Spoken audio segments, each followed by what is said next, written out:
دكا كله قال لي هذا جحا أنت لا أنت كذا وما هذا وهذا حكومة ومركب ماشي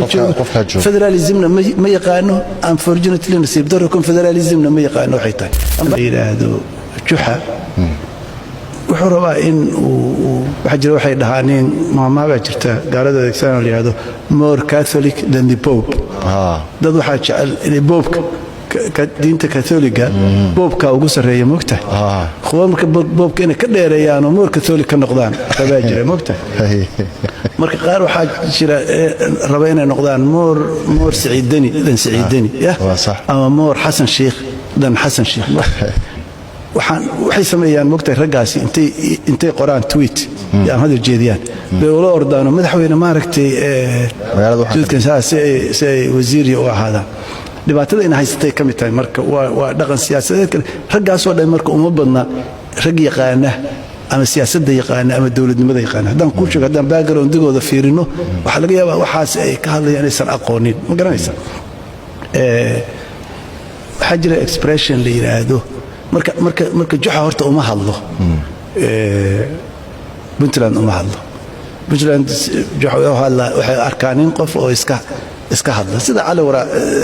faysal cali waraabi dad badan oo arkaan inuu iska hadlo sida kuwa kale oo arkaan rag meelahan joogo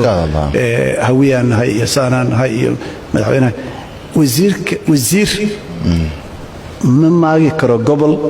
madaxweynayaasha goboladana loo wasiir haduu dawladda dhexe yahay kama hadli karo maxaa la yiraahdaa maxaa yeelay ka soo qaado wasiir fiqh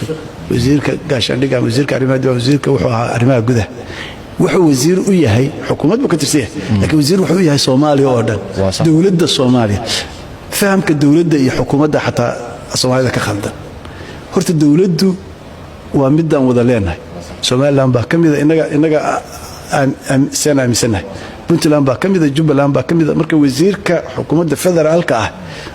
dadkaas oo dhan wuxuu u yahay wasiir u yahay marka dad wasiir u yahay ma kala kamarsan karo qoran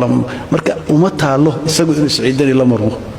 haduu fiqh yahay mesela ama symbol shay yahay ama mid kale yahay qof federaalka jooga Xasan Sheikh